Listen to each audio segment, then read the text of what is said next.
Assalamualaikum warahmatullahi wabarakatuh. Di sini kami akan berdiskusi tentang materi media komunikasi. Saya Yuda Febrian, NIM 2210110963 akan menjelaskan tentang komunikasi. Komunikasi memerlukan media agar pesan itu cepat sampai dan dapat diterima serta dipahami. Terdapat media komunikasi sosial yang sekarang mampu menjangkau secara cepat dan akurat, misalnya telepon, fax, medsos, TV, dan lain-lain. Komunikasi disusun dalam bentuk surat bisnis, bisa disampaikan menggunakan media tersebut.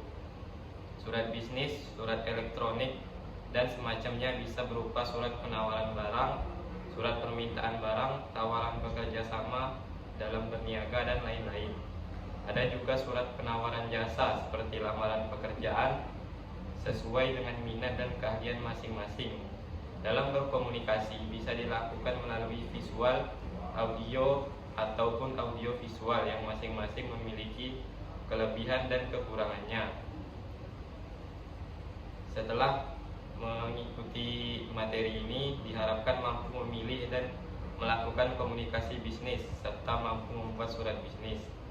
3 hal penting dalam media komunikasi, yaitu yang pertama, mampu memilih media komunikasi sosial baik berupa telepon, fax, dan medsos. Yang kedua, mampu membuat surat bisnis. Dan yang ketiga, mampu berkomunikasi lewat telepon, internet, dan medsos. Selanjutnya saya Indah Surudewati, NIM 2210110930 yang akan menjelaskan tentang memilih media komunikasi sosial. Media komunikasi merupakan alat atau sarana untuk melakukan dan mempermudah proses penyampaian pesan, ide, dan sebagainya dari komunikator kepada komunikan untuk mencapai tujuan yang diinginkan.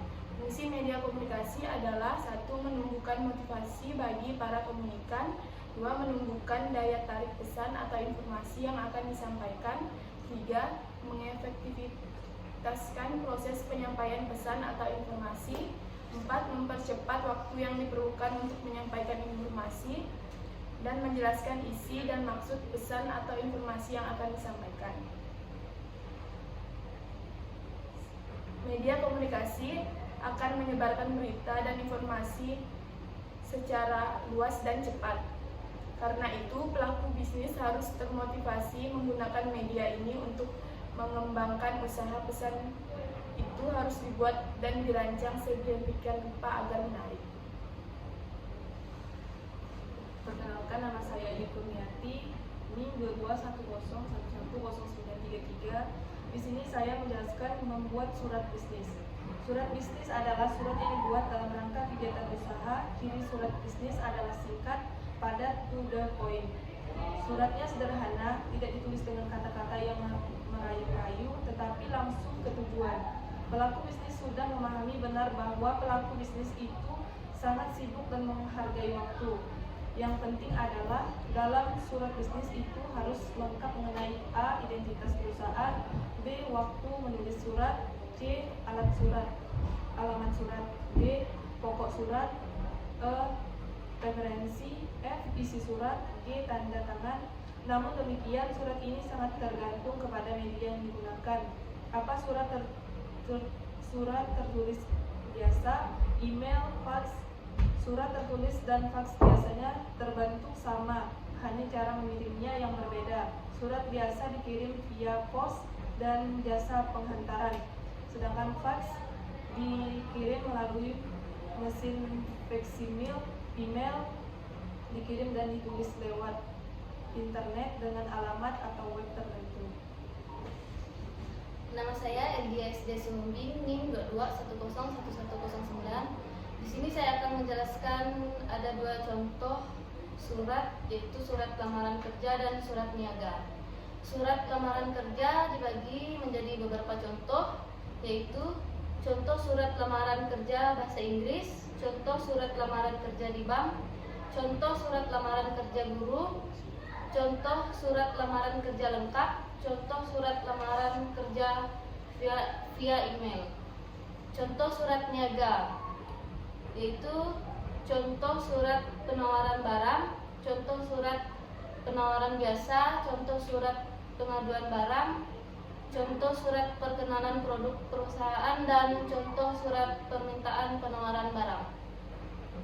Baik, perkenalkan, nama saya Anugrah Dinda Raditya Restu dengan NIM 2210110919. Di sini saya akan menjelaskan ringkasan media komunikasi. Media komunikasi adalah alat untuk menyampaikan pesan bisnis. Banyak macam media komunikasi tersebut seperti telepon, HP, fax, radio, TV, dan medsos lainnya. Yang ada di antaranya bisa dioperasikan secara online karena telah memiliki program untuk mengaplikasikannya.